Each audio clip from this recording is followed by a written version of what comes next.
Vamos en esta mañana a estudiar un salmo que no solamente es un grito de angustia del salmista, sino que estoy seguro también refleja en muchas oportunidades nuestro propio grito de angustia. Sé que muchas veces nosotros los creyentes hemos lanzado también este grito de angustia que está aquí revelando el salmista. Es el Salmo número 73, por favor, Salmo 73.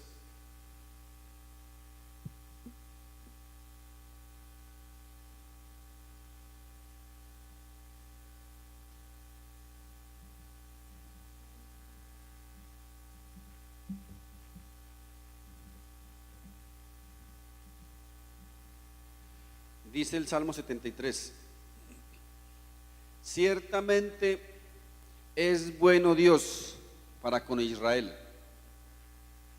para con los limpios de corazón. En cuanto a mí, casi se deslizaron mis pies, por poco resbalaron mis pasos, porque tuve envidia de los arrogantes, viendo la prosperidad de los impíos, porque no tienen congojas por su muerte, pues su vigor está entero.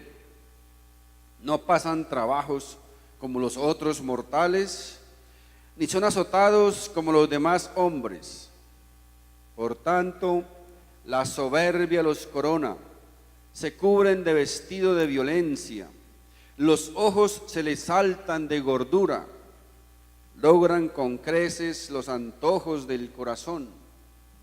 Se mofan y hablan con maldad de hacer violencia, hablan con altanería. Ponen su boca contra el cielo y su lengua pasea la tierra. Por eso Dios hará volver a su pueblo aquí, y aguas en abundancia serán extraídas para ellos. Y dicen: ¿cómo sabe Dios? Y hay conocimiento en el Altísimo. He aquí, estos impíos, sin ser turbados del mundo, alcanzaron riquezas. Verdaderamente, en vano he limpiado mi corazón y lavado mis manos en inocencia, pues he sido azotado todo el día y castigado todas las mañanas. Si dijera yo: hablaré como ellos, he aquí a la generación de tus hijos engañaría. Cuando pensé para saber esto, fue duro trabajo para mí, hasta que entrando en el santuario de Dios, comprendí el fin de ellos. Ciertamente los has puesto en deslizaderos, en asolamientos los harás caer. ¿Cómo han sido asolados de repente? Perecieron, se consumieron de terrores. Como sueño del que despierta, así, Señor, cuando despertares menospreciarás su apariencia. Se llenó de amargura mi alma, y en mi corazón sentía punzadas. Tan torpe era yo, que no entendía. Era como una bestia delante de ti. Con todo, yo siempre estuve contigo. Me tomaste de la mano derecha, me has guiado según tu consejo, y después me recibirás en gloria. ¿A quién tengo yo en los cielos sino a ti? Y fuera de ti nada deseo en la tierra. Mi carne y mi corazón desfallecen, mas la roca de mi corazón y mi porción es Dios para siempre. Porque he aquí, los que se alejan de ti perecerán. Tú destruirás a todo aquel que de ti se aparta. Pero en cuanto a mí, el acercarme a Dios es el bien. He puesto en Jehová el Señor mi esperanza, para contar todas tus obras. Amén.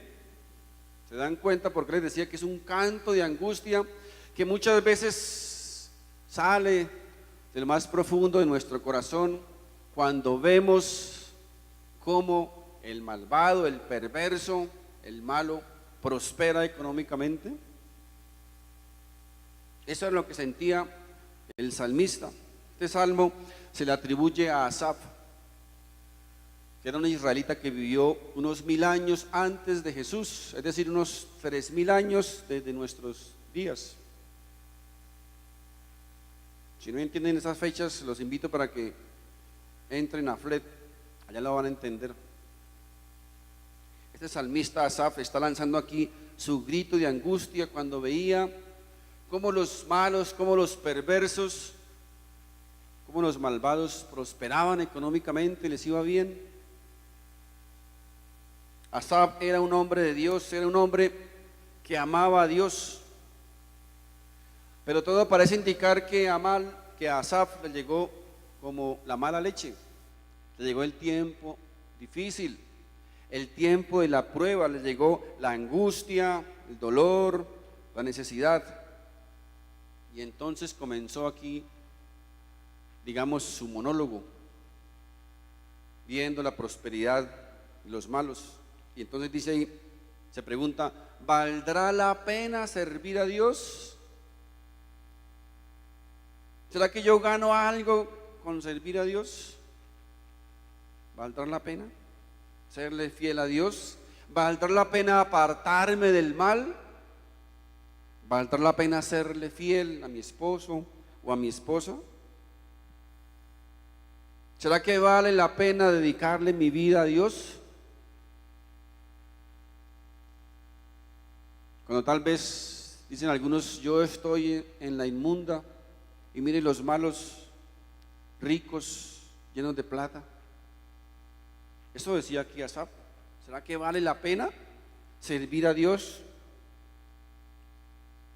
Y el verso 1, qué curioso que él comienza el verso 1 diciendo, ciertamente es bueno Dios para con Israel. Como paradójico. Ciertamente Dios es bueno para con Israel, para con los limpios de corazón. Esa expresión ciertamente significa que no hay la menor duda.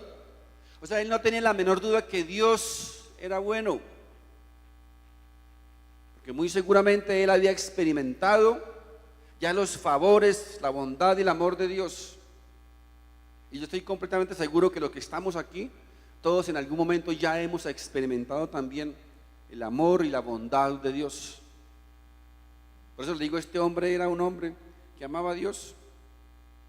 Ahora, según aquí el salmista, según Asaf, según su opinión, existe una aparente contradicción entre la moralidad humana y el éxito que el hombre tiene en la vida. Porque de acuerdo al análisis, repito, que hace aquí el salmista, las personas malvadas, los malos, los perversos, según su análisis, son los que prosperan en la vida. Y los piadosos, los humildes, los que venimos a la iglesia, a menudo pasamos angustias y necesidades extremas. Esa era la opinión o el argumento del salmista Asaf. Y esta situación obviamente presenta un gran desafío teológico e intelectual, pues se piensa que el éxito en la vida y la prosperidad económica se relacionan directamente con la bendición divina, y que las pruebas, las angustias, los problemas, los fracasos a menudo están asociados siempre con el juicio de Dios.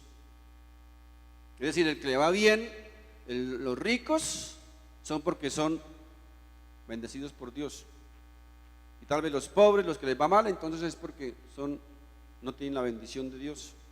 Esa era la opinión que sacaba aquí el salmista Asaf. Así que aquí en este salmo se revela la queja del poeta, y él manifiesta aquí una profunda preocupación y una profunda angustia,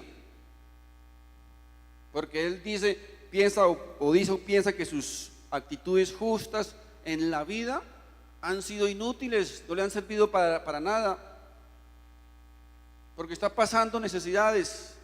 Cuando ve a otros perversos que están bien económicamente, Dice, lo único que he recibido es azotes diarios y castigos continuos. Es lo que dice aquí el salmista. La reacción inicial del salmista ante los triunfos de este tipo de personas que fundamentan sus acciones en la maldad, en la perversidad, es decir, su reacción inmediata es que es de amargura, de rechazo, de envidia, de celos, de resentimiento. Porque muchas veces nosotros llegamos a pensar, ¿cierto? ¿Por qué a esos les va tan bien? Si son tan malos y yo aquí pasando tal vez necesidades. Pero su torpeza y su irracionalidad en ese momento era comparada, dice, con los animales, y le impedía comprender, le impedía discernir entre las acciones justas de la gente buena y las decisiones de las personas malas, de las personas perversas.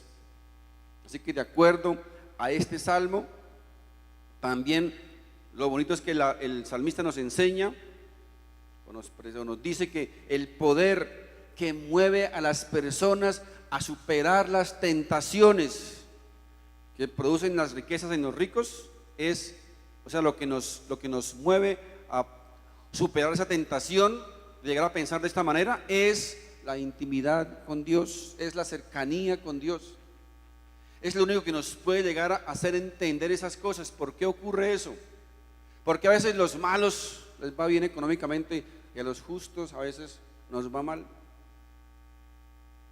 Nos enseña que esa intimidad con Dios es la que nos brinda el poder necesario para poder rechazar esas tentaciones que producen la prosperidad de la gente malvada y los sufrimientos que a veces padecemos los hombres y mujeres justos. Las personas de limpio corazón confían en el Señor, pero los malvados confían en sus riquezas.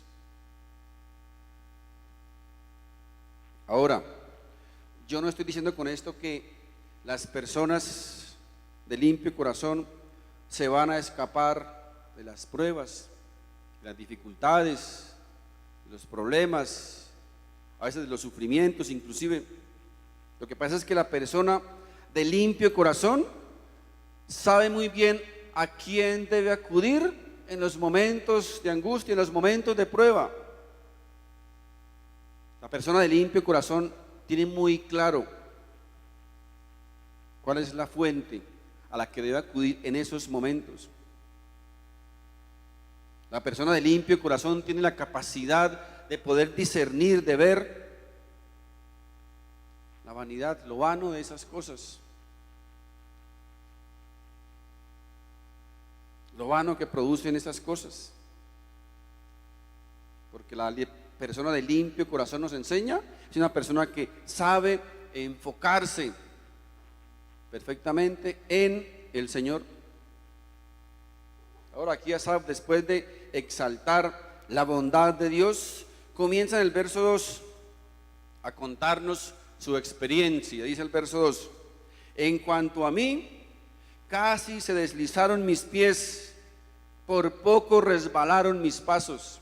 Recuerden, era un hombre de Dios, un hombre que amaba a Dios, pero dice casi, como que dice casi la embarro, estuve a punto de embarrarla, se resbalaron mis pies casi. Estuvo a punto de perder su comunión con Dios. Ahora, ¿qué sucede cuando un hombre o una mujer de Dios caen? ¿Qué nos dice la Biblia? Cuando un hombre de Dios o una mujer caen, dice el Salmo 37, verso 24, dice: cuando el hombre cayere, no quedará postrado, porque Jehová sostiene su mano. Es de hombres el caernos, ¿verdad? Pero es de Dios el levantarnos. Todos podemos en algún momento llegar a caer, llegar a resbalarnos, ser tentados, como le pasó aquí a Asaf. Estuvo a punto de caer, de resbalarse, al ver la prosperidad de los malvados. Ahora, Recuerden que Asaf era un hombre de Dios, les dije. Pero entonces, ¿qué fue lo que hizo Asaf? Que estuvo a punto de caer, a punto de resbalar. Dice en el verso 3: porque tuve envidia de los arrogantes viendo la prosperidad de los impíos.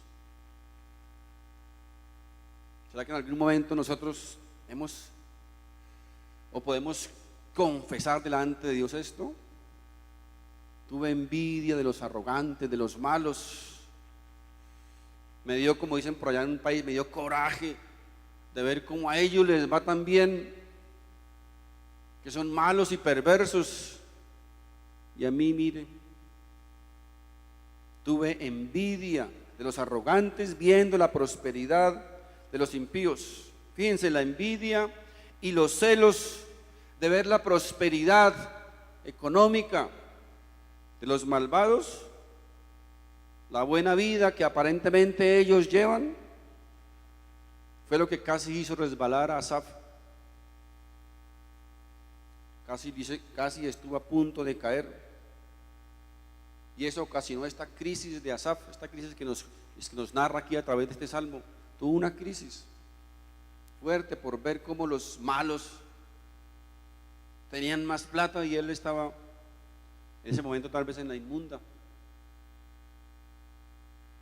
No podía entender ni podía aceptar, como muchas veces nosotros tampoco podemos entender ni aceptar por qué. A los malos a veces les va tan bien, ¿por qué? Aquí Asaf, a pesar de la envidia y los celos que sintió, aquí Asaf está mostrando un corazón limpio. ¿Saben por qué? Porque él está confesando su pecado. Está diciendo: Señor, yo sentí envidia, tuve un sentimiento malo que a ti no te agrada, me sentí mal, tal vez tuve resentimiento por ver a esa gente cómo prosperaba. Eso muestra un corazón limpio, está confesando su pecado. Miren, muchas de las cosas por las cuales los cristianos fallamos es porque nosotros ocultamos nuestros errores, no reconocemos nuestras fallas, no reconocemos nuestros errores, no reconocemos nuestros pecados. Y si no lo reconocemos delante de Dios, pues sencillamente Dios no puede ayudarnos. ¿Cómo? Si yo no reconozco mi pecado, no reconozco que estoy fallando, no reconozco que necesito ayuda, pues Dios, ¿cómo me va a ayudar si no estoy reconociendo? Pero Asaf sí está mostrando aquí un corazón limpio. Él está mostrando, está reconociendo que había algo dentro de él que no era sano, que no era bueno. Era la envidia y el resentimiento por la prosperidad de los malos. En 1 de Juan capítulo 1 verso 9 dice: si confesamos nuestros pecados, Él es fiel y justo para perdonar nuestros pecados y limpiarnos de toda maldad. Si confesamos nuestros pecados. Si no, ¿cómo nos va a sanar? ¿Cómo nos va a perdonar de algo que no estamos reconociendo? Dice en Proverbios 28:13, dice: el que encubre sus pecados no prosperará. El que no reconoce sus pecados no podrá prosperar. Mas el que los confiesa y se aparta alcanzará misericordia. Fíjense la rectitud de este hombre, de este salmista. Él no está ocultando nada, está reconociendo su pecado delante de Dios, su sentimiento de envidia, de celos, de resentimiento, de amargura por lo que estaba sucediendo a los ricos, a los malos. Ahora, el problema aquí de Asaf fue que Asaf colocó su mirada ¿a quién? En los malos, en los impíos, y comenzó a envidiar las cosas que ellos tenían. Comenzó a sentir resentimiento y amargura por lo que ellos tenían. Eso, ¿sabe qué muestra aquí? Muestra un corazón falto de contentamiento. Le faltó contentamiento aquí a este salmista. Mis queridos hermanos, miren, muchas veces nosotros no disfrutamos lo poquito que tenemos por estar envidiando lo de los demás. Y tal vez Dios puso a este salmista, a Asaf, lo puso en esa situación difícil, en esa prueba tal vez, para que él reconociera ese pecado y poder ser sano.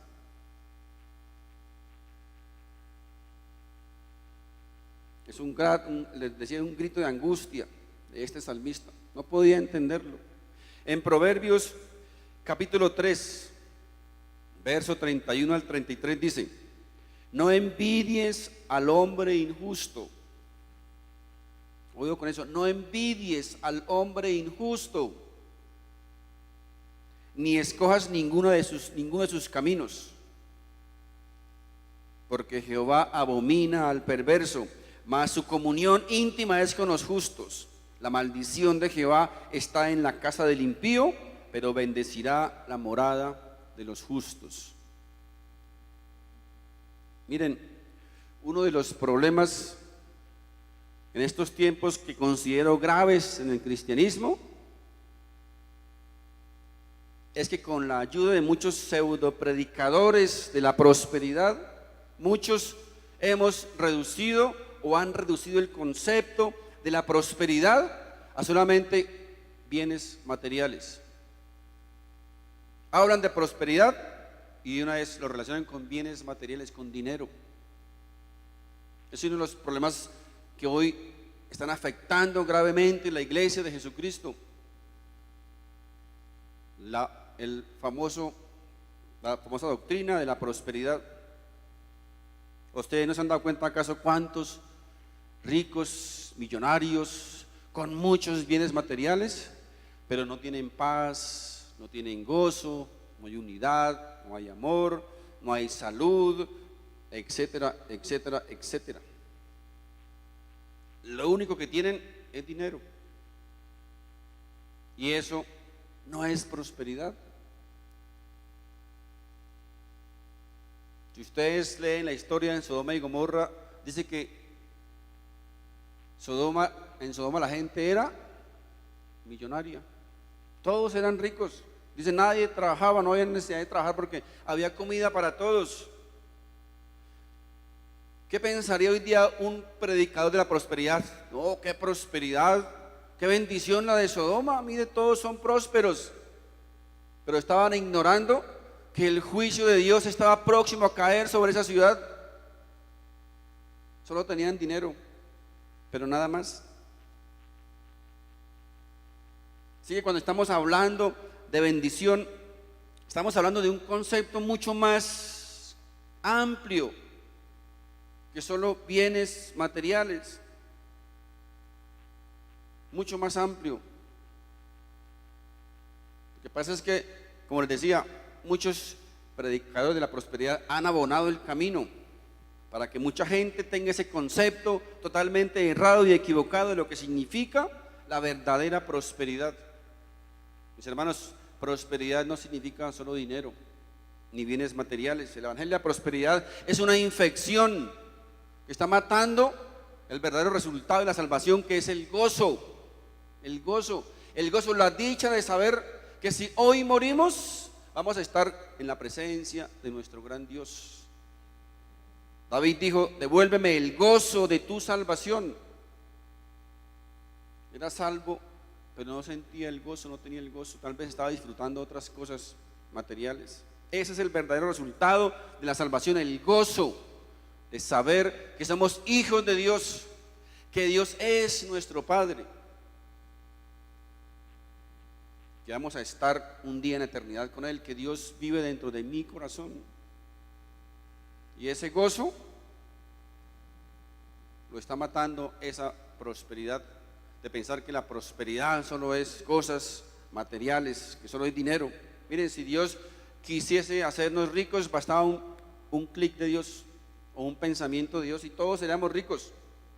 ¿Usted cree que Cristo vino a este mundo, sufrió, sangró y murió para que todos fuésemos ricos? Por favor, eso es una herejía. Eso es una herejía. De hecho, les he dicho muchas veces, para ser rico ni siquiera necesitamos a Dios. Si usted quiere ser rico, va a robarse un banco. Ya ser rico no necesita a Dios. ¿No han visto todos los bandidos multimillonarios? No necesitan de Dios para ser ricos. Es una herejía. Segunda carta del apóstol Pedro, capítulo 2, verso 1.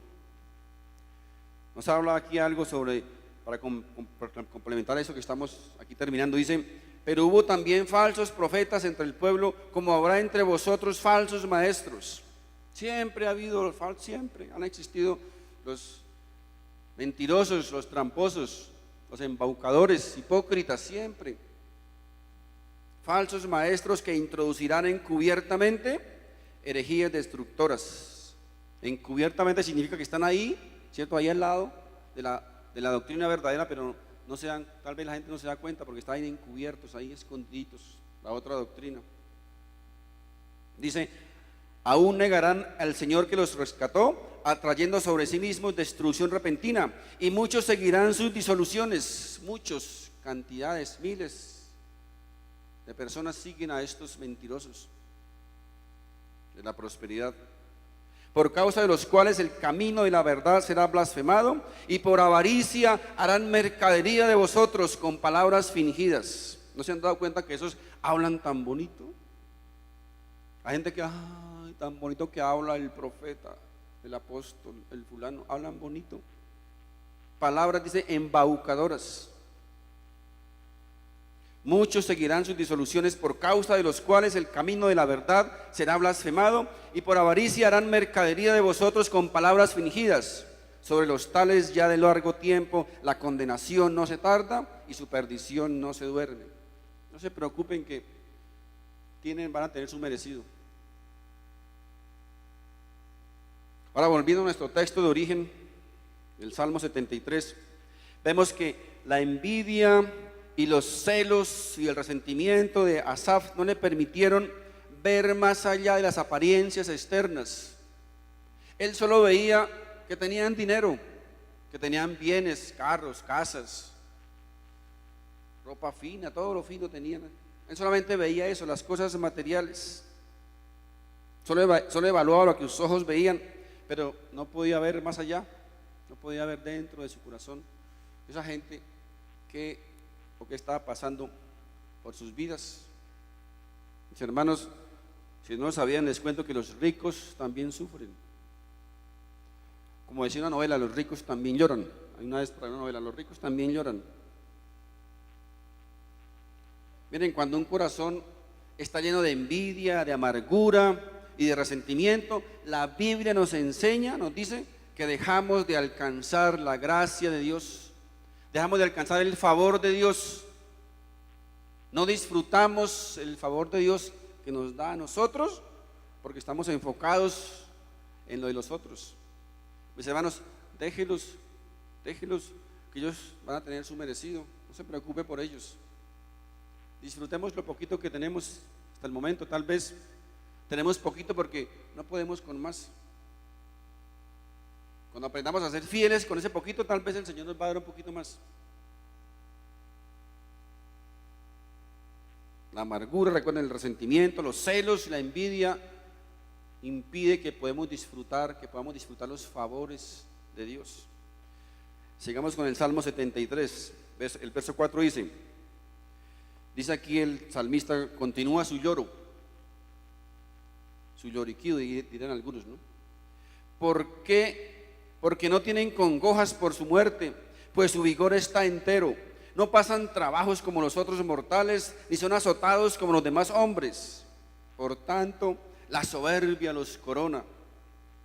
Se cubren de vestido de violencia, los ojos se les saltan de gordura, logran con creces los antojos del corazón.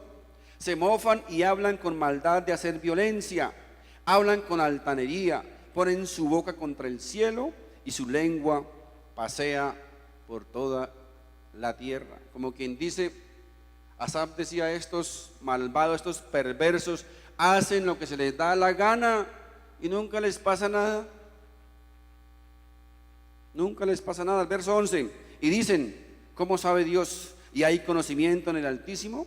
He aquí estos impíos, sin ser turbados del mundo, alcanzaron riquezas. Miren, lo que Asaf está aquí viendo en medio de su ceguera espiritual, de su envidia, de su resentimiento, lo que está mostrando aquí, ¿saben qué es? Una vez más les digo, era la falta de contentamiento con lo que Dios le había dado. Porque recuerden, estoy seguro que Asaf ya había disfrutado los favores de Dios, pero aquí se lo olvidaron por concentrarse, por enfocarse en lo de los malvados, en los perversos. Ahora, la pregunta que debemos hacernos desde el punto de vista espiritual, desde lo espiritual, ¿qué tan cierto será esto? O sea, ¿qué tan verdad es lo que Asaf decía? Que los ricos, que los malvados, los perversos hacen siempre lo que se les da la gana y nunca les pasa nada. ¿Qué tan cierto será esto? ¿Quieren algunos ejemplos? Hay muchos en Colombia y en el mundo. ¿Recuerdan? Por ejemplo, Pablo Escobar, ¿recuerdan? Se creía el señor y rey de la nación. Todos sabemos cómo terminó. Y no solo él, sino ahorita su familia, cómo está. Lo que está pasando en este momento. ¿Han escuchado hablar recuerdan de Elvis Presley? Elvis Presley fue un hombre que inició su vida musical. ¿Sabe dónde inició?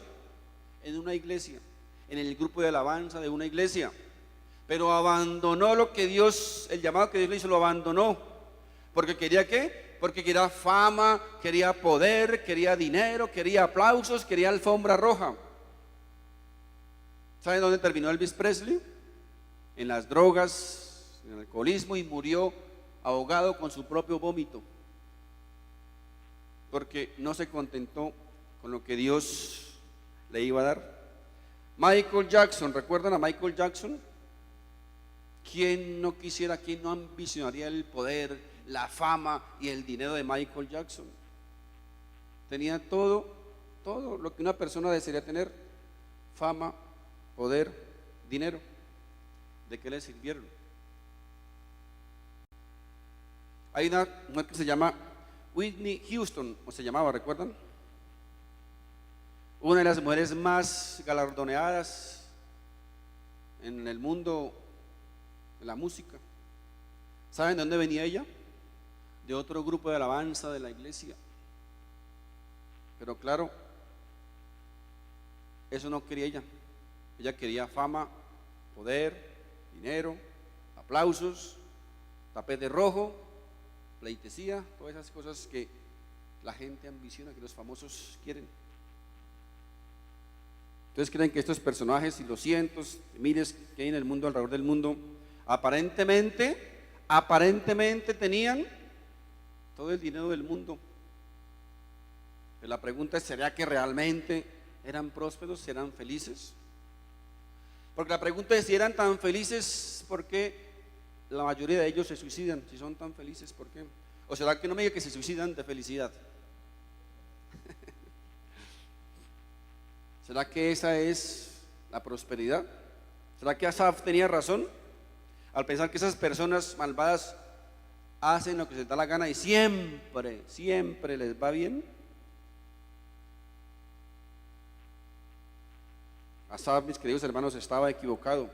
¿Saben por qué? Porque él solamente estaba viendo la apariencia, estaba viendo lo externo, solamente estaba viendo los bienes materiales, solo estaba viendo el dinero. Lo que esos hombres estaban aparentando, porque muchos aparentan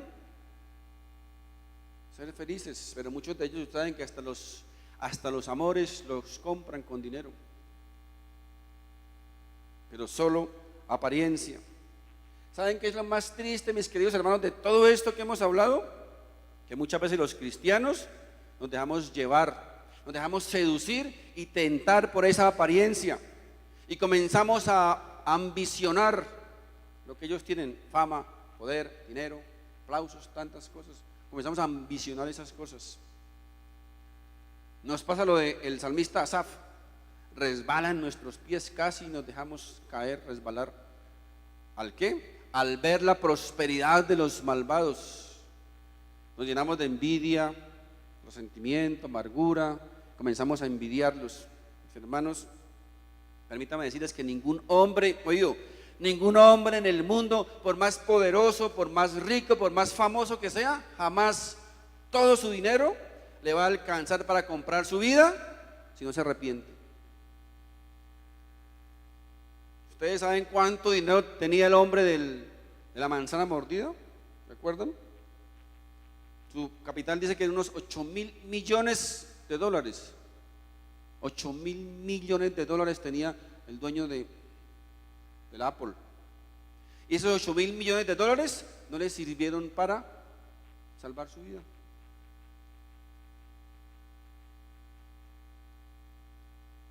Solo apariencia externa, mis queridos hermanos. El engaño de la apariencia nos puede llevar a meternos en graves problemas, como casi lo lleva aquí al salmista Asaf. Vamos a mirar aquí la conclusión a la que llegó este salmista Asaf. Una conclusión muy sabia. El verso 13 al 16 del Salmo 73 dice, esta buena conclusión dice: verdaderamente en vano he limpiado mi corazón y lavado mis manos en inocencia, pues he sido azotado todo el día y castigado todas las mañanas. Si dijera yo, hablaré como ellos, he aquí a la generación de tus hijos se engañaría. Cuando pensé para saber esto, fue duro trabajo para mí. No, pues qué discernimiento el de este hombre. Dijo, lo que yo he hecho no sirve para nada, al servir a Dios no me ha servido para nada, ha sido en vano. Ese fue el análisis al que llegó aquí el salmista Asaf. ¿Para qué sirvo a Dios? ¿Qué he ganado con eso? ¿Para qué me ha servido ser fiel a Dios? ¿Para qué me ha servido venir a la iglesia los domingos? ¿Para qué me ha servido dar el diezmo? ¿Para qué me ha servido ofrendar? ¿Para qué me ha servido venir a FLED, estudiar hermenéutica? ¿Para qué? Mire cómo estoy. Todo eso ha sido vano hasta el día de hoy. Solo recibo, dice, azotes y castigos todos los días. Mis hermanos, este caso es muy popular entre el pueblo creyente. Ahí está el cristianito responsable, diligente, honesto, sincero, trabajador. Llega el recorte de personal, ¿saben a quién echan? Al cristianito. ¿Y cuál es su actitud? ¿Cuál es su monólogo? Pero ¿cómo así? ¿Qué está pasando aquí? ¿Por qué a mí? ¿Por qué? Si yo soy cristiano, si yo soy bueno, yo voy a la iglesia los domingos, yo empecé a diezmar. ¿Por qué me echan a mí? ¿Por qué no echan al otro que es un 2x3 y 2x4? ¿Por qué a mí? Entonces comienza el monólogo. ¿Por qué? O sea, ¿de qué me ha servido entonces? ¿De qué me sirve venir a la iglesia? ¿De qué? Si todo esto es vano, entonces no me sirve para nada. Porque miren, me echan a mí y el otro que es malo ahí está trabajando. Es más, hasta lo ascendieron. ¿De qué me ha servido entonces tratar de ser fiel? En vano es todo lo que he hecho, no sirve para nada. Estaba mejor cuando no era cristiano. ¿Han escuchado a veces eso? Estaba mejor cuando no era cristiano. Bueno, si estaba mejor, entonces ¿por qué no se quedó allá? ¿Será que realmente estaba mejor? ¿Saben lo que está diciendo? La verdad no sabe lo que está diciendo. Y gracias a Dios que Dios nos responde todas nuestras peticiones, porque si respondiera todo lo que nosotros decimos, todas las sandeces que a veces decimos y tonterías, estaríamos en graves problemas. Gracias que Dios nos responde, repito, todas nuestras oraciones y peticiones. ¿Saben por qué reaccionamos así de esa manera? Porque es que, recuerden, hemos reducido el concepto de mejor, de estar mejor, ¿a qué? A la money, ¿cierto? Ah, está mejor, ¿me han dado cuenta? Fulano está mejor que yo, tiene más money. Hemos reducido ese concepto de estar mejor a tener más dinero. Y entonces después nos hacemos cristianos y seguimos reduciendo el concepto de prosperidad también a bienes materiales, porque eso es lo que tal vez nos han enseñado. Recuerden que Jesús llamó esas cosas, las llamó añadiduras. Jesús dijo, eso son añadiduras. O sea, como quien dice, para mí eso, yo puedo darlas, puedo quitarlas, eso para mí no hay menos. Son cosas vanas, añadiduras, dicen. Entonces ahora, ¿qué pensamos ahora? ¿Será verdad que servir al Señor es vano? ¿Será verdad que ser lavados con la sangre de Cristo es en vano? ¿Será verdad que ser hijos de Dios es en vano? ¿Será verdad ese concepto? que no vale la pena servir a Dios? Ojalá sea verdad que pensamos lo contrario, porque no sea que cuando estemos en la prueba, estemos en la dificultad, comencemos a decir, a pensar un montón de tonterías, como le pasó aquí al salmista Asaf.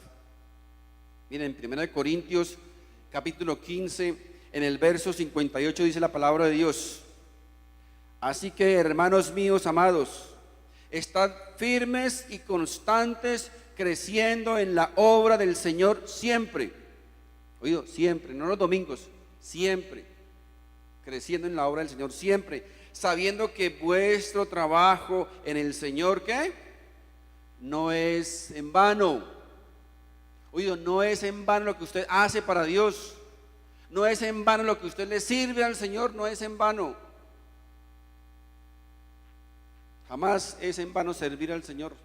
Dios no es deudor de nadie. No digas que Dios me debe. Yo le trabajé un año y Dios me debe un año, ¿no? Dios no es deudor de nadie. Es mentira del diablo. Miren, curiosamente muchas de las cosas que nosotros ambicionamos y vemos como bendición, tristemente Dios las ve como cosas vanas. Ojo, mucho de lo que nosotros vemos como bendición y ambicionamos y deseamos, Dios las ve como vanas. Salmo 39, verso 6. Ciertamente como una sombra es el hombre, ciertamente en vano se afana, amontona riquezas y no sabe quién las recogerá. Dice, el buscar las riquezas, el ambicionarlas, el tenerlas ahí guardaditas, dice Dios, eso es vanidad. Dice, es vano. Ahora, el problema no está en las riquezas. No tiene nada que ver, pues las riquezas en sí no son buenas ni son malas. O sea, no es que el rico sea malo y el pobre sea, que el rico sea bueno y el malo sea pobre, no tiene nada que ver con eso. Tiene que ver es con el corazón, ¿verdad? Con el corazón. Tiene que ver, mis queridos hermanos, con el problema está en el afán y en el método de buscar esas riquezas y en las cosas que nosotros pensamos que ellas nos pueden dar. Ahí radica el problema. No es en las riquezas, porque las riquezas no son malas ni son buenas. Si unos las tienen, amén por ellos. Si no tienen, también amén. Dios dice que el que tenga bienes, el que tenga riquezas, pues que ayude a los que no tienen. Esa es la idea. Así que el afanarnos en buscar bienes materiales, el afanarnos, el preocuparnos, el envidiar lo de otros, dice Dios que eso es vano. Eso es una vanidad de vanidades. Miren, Apocalipsis capítulo 3, verso 17 dice: porque tú dices, yo soy rico y me he enriquecido y de ninguna cosa tengo necesidad, y no sabes que tú eres un desventurado, miserable, pobre, ciego y desnudo. ¿Cómo así que pobre y luego no tiene riquezas? ¿Cómo lo ve Dios? Al rico, a los perversos, a los malos ricos, Dios los ve como pobres delante de Él. Todo eso es vano. Miren, otra de las cosas que nosotros vemos como bendiciones, que cuando nosotros, o la ayuda del hombre, cuando nosotros colocamos nuestra confianza en el hombre, en el doctor, en el fulano que me ayuda, en el trabajo que me va a ascender, que va a ayudar a mi hijo, entonces nosotros colocamos la confianza en el hombre, en la ayuda del hombre. Dice el Salmo 60:11: danos socorro contra el enemigo, porque vana es la ayuda de los hombres. Qué tremendo, ¿verdad? Vana es la ayuda de los hombres. Qué tremendo esto. Y existe una aseveración mucho más fuerte que esto en la Biblia, y está en Jeremías 17:5. Dice: así ha dicho Jehová, maldito el varón que confía en el hombre y pone carne por su brazo, y su corazón se aparta de Jehová. ¿Saben por qué Dios dice esto? Porque cuando nosotros colocamos la confianza en el hombre, cuando comenzamos a confiar en la ayuda del hombre para solucionar nuestros problemas, le estamos dando al hombre más importancia, o atribuirle al hombre poderes que ni siquiera él mismo tiene. Porque todos los hombres por más famosos, poderosos y ricos que sean, todos están caídos delante de Dios. Y todos, ricos y pobres, necesitamos la ayuda de Dios. Todos estamos en igual condiciones delante de Dios. Entonces, ¿cómo me va a ayudar a mí alguien también que está caído como yo? ¿Recuerdan el episodio cuando Pedro visitó la casa de Cornelio? ¿Recuerdan? Cornelio era un hombre que no conocía de Dios. ¿Qué hizo Cornelio cuando vio a Pedro? Y que se le botó, se le tiró al piso a besarle los pies, el dedo gordo, el anillo, no sé qué cosas más le haría a Cornelio. ¿Qué dijo Pedro? Lo reprendió, ¿verdad? Lo reprendió. Un momento, Cornelio, un momento, cálmese. Miren, soy yo, Pedro, un hombre como usted. Somos iguales. A mí no me rinda pleitesía, solamente adorarás a Dios.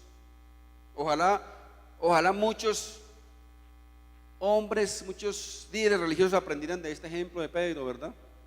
Cuando comienza la gente a rendirles pleitesía, a darles poderes que no tienen, a besarles el anillo, el dedo gordo, etcétera, etcétera. Ojalá aprendieran de aquí a apóstol Pedro. Después vemos en Apocalipsis otro caso donde un hombre se le arrodilla a un ángel, también a un ángel, el ángel también lo reprende.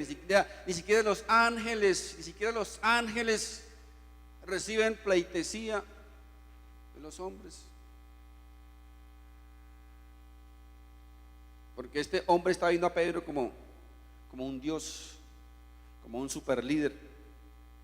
En el Salmo 127:1 dice, Salmo 127:1 es un texto supremamente importante y tremendo. Dice: si Jehová no edificare la casa, en vano trabajan los que la edifican.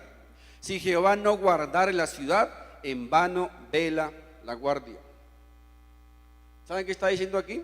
Que si Dios no es el fundamento de tu familia, si Dios no es el fundamento de tu matrimonio, si Dios no es el fundamento de tu vida, usted puede asistir a encuentros, a retiros, a congresos, lo que a usted le parezca. ¿Sabe qué? Todo eso es en vano.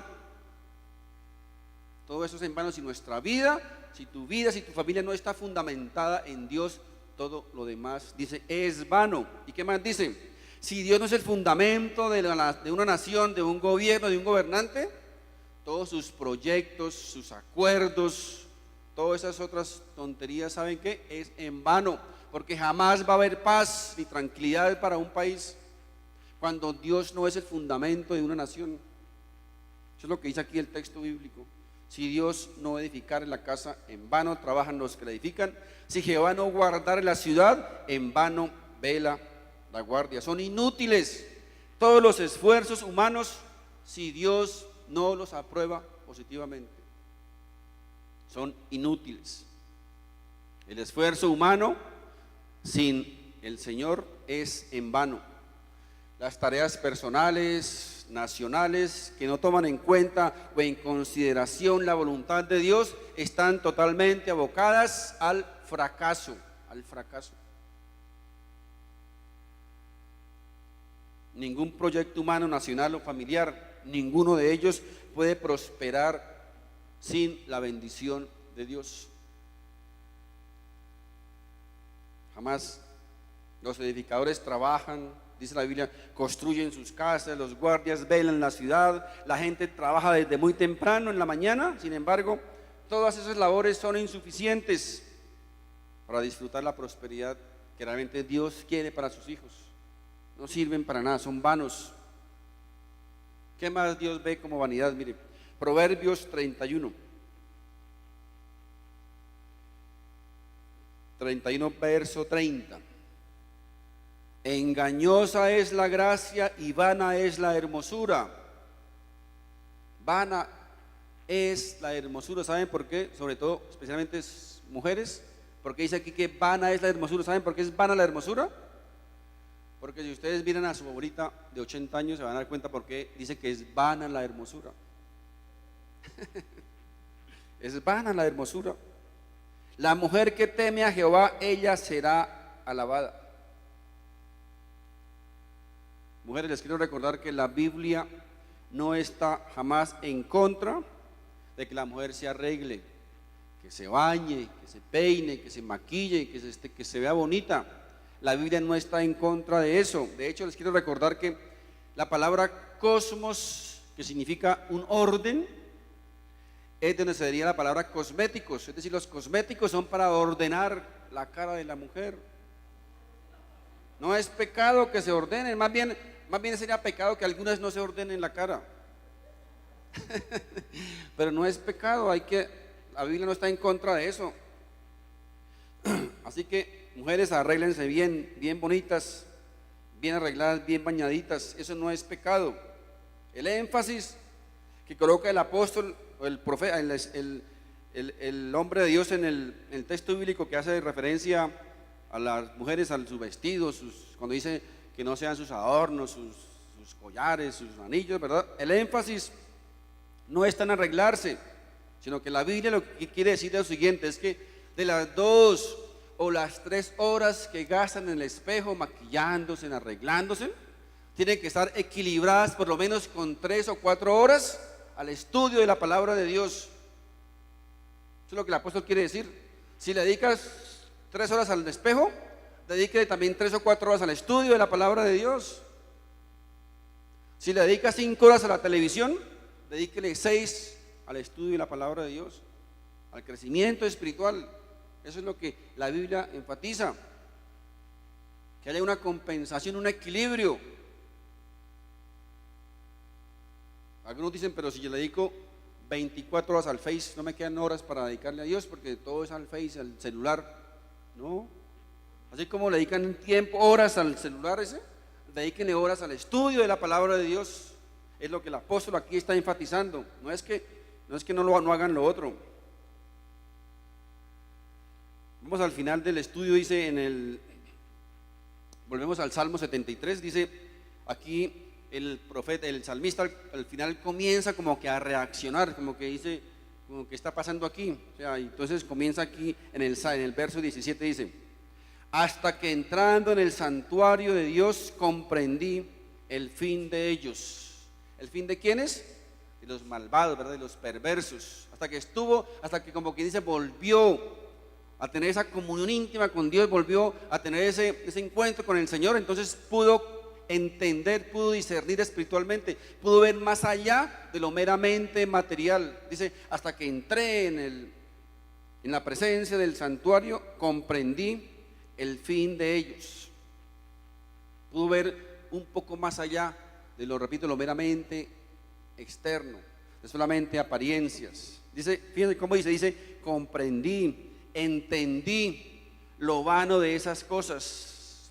Fíjense, desen en cuenta la importancia, mis queridos hermanos, la importancia, lo fundamental de estar en la presencia de Dios. Cuando estamos en la presencia de Dios, podemos discernir esas cosas. Ya no sentimos envidia, ni nos resentimos, ni nos amargamos, porque a los malos les va bien. Estando en la presencia de Dios, nos damos cuenta de nuestra verdadera condición de hijos de Dios. Que yo sé que, mire, me atrevo a decir que ninguno de los hijos de Dios podemos dimensionar lo que eso significa. Si pudiésemos dimensionar lo que significa ser hijo de Dios, que Dios sea nuestro Padre, caeríamos todos de rodillas delante de Él. Lo que eso significa, que Dios, el creador del universo, el rey de la tierra, del mundo, del universo, que Él sea nuestro Padre. Es más, y que haya colocado de su espíritu en nuestro corazón. No podemos, nadie puede dimensionar eso.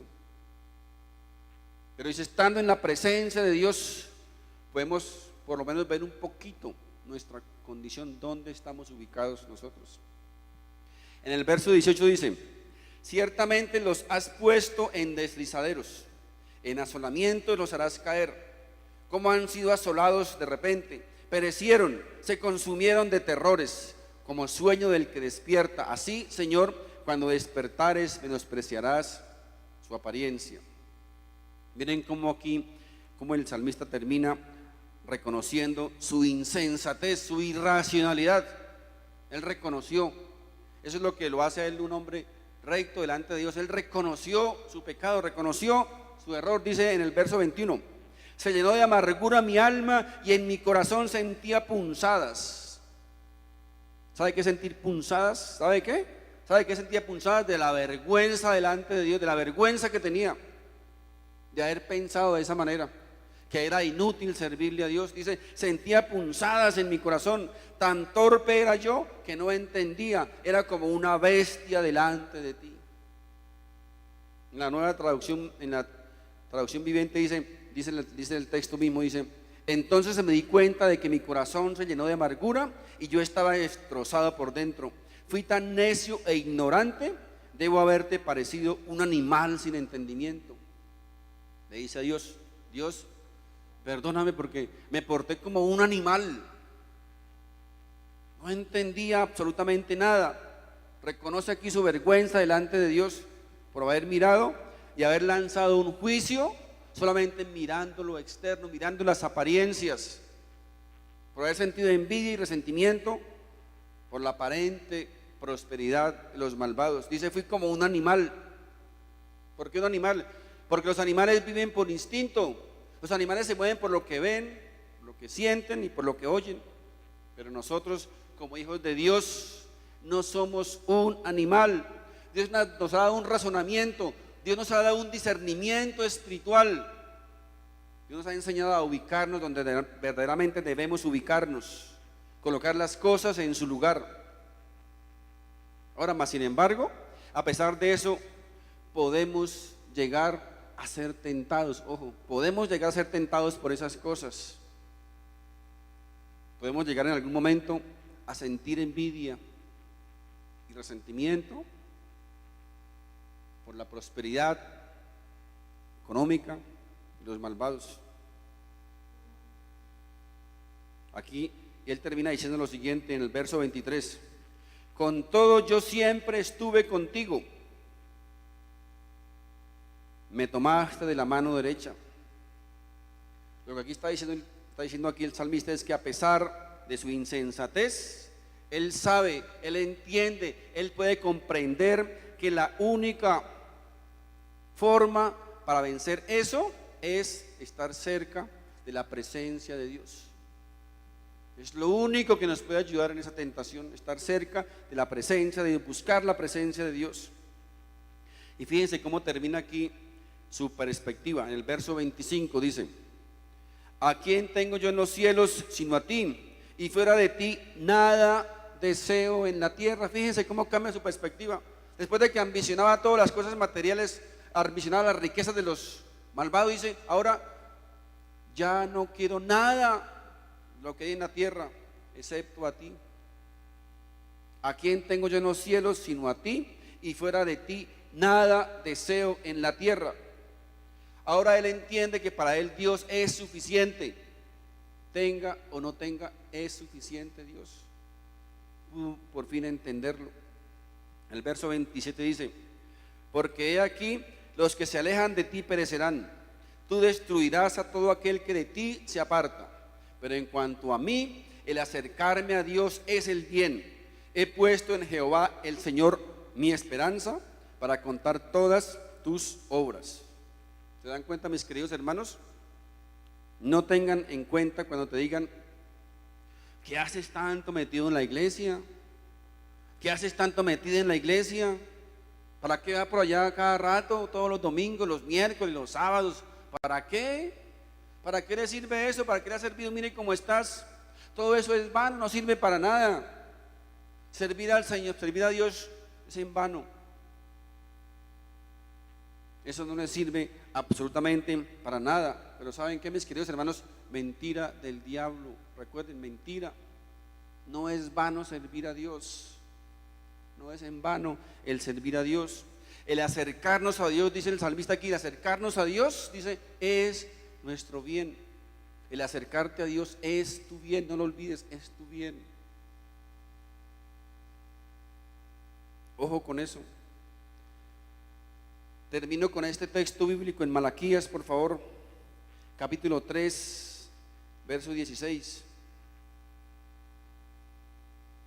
Entonces los que temían a Jehová hablaron cada uno a su compañero, y Jehová escuchó y oyó, y fue escrito libro de memoria delante de él para los que temen a Jehová y para los que piensan en su nombre. los que sirven a Dios, los que aman a Dios, los que le servimos a Dios, miren lo que Dios piensa. Verso 17. Y serán para mí, dice Dios, especial tesoro, ha dicho Jehová de los ejércitos, en el día en que yo actúe, y los perdonaré como el hombre que perdona a su hijo que le sirve. Entonces os volveréis y discerniréis la diferencia entre el justo y el malo, entre el que sirve a Dios y el que no le sirve, como quien dice, entre lo que es vano y lo que no es. Un día el Señor nos permitirá discernir la diferencia entre el que es justo y el que no lo es, entre el que es bueno y el que no lo es. Y ese día tal vez muchos tendremos que decir: perdóname, Señor, porque he actuado como un animal, envidiando, sintiendo celos y resentimiento por las aparentes bendiciones de los malvados.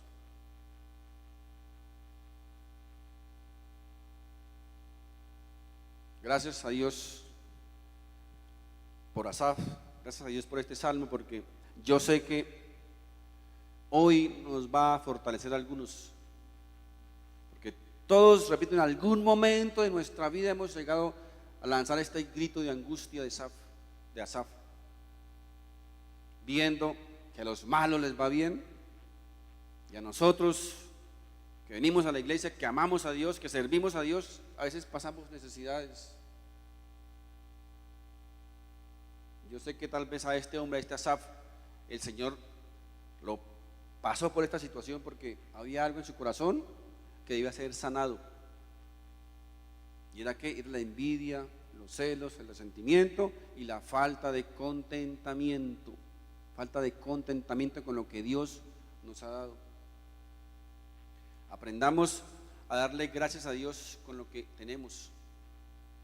Eso no significa que entonces, yo me quedo así toda la vida y yo no aspiro a nada. No, eso no es contentamiento. Contentamiento es ser agradecido con Dios con lo que tenemos hoy, pero mañana tal vez tengamos más, también ser agradecidos con Dios. El apóstol Pablo dijo: yo sé vivir en escasez y sé vivir en abundancia. En las dos situaciones pasó Pablo, y igualmente podemos pasar nosotros. Depende de Dios. Dios es el soberano, no es lo que usted decrete, es lo que Dios ordene, ¿verdad? Porque si no, Dios dejaría de ser Dios. Porque si somos nosotros los que le damos las órdenes a Dios, entonces Dios, ¿qué es? ¿Un pelele, un payaso que hace todo lo que yo diga? No. Dios es soberano y Dios es quien decide a quién darle mucho, poquito o medio. Es Dios el que sabe, conoce nuestra condición. Repito, muchos de nosotros tal vez necesitamos cambiar algunas cosas, desechar otras cosas para que Dios nos pueda dar un poquito más. Así que, mis queridos hermanos, yo le pido a Dios que este estudio, que este salmo, este grito de angustia de este hombre haya podido afectarnos positivamente y dejar de ver las falsas apariencias de otras personas. Enfoquémonos primeramente en el Señor y en lo que Dios nos ha dado hasta el momento y disfrutémoslo al máximo. Amén. Dios les bendiga.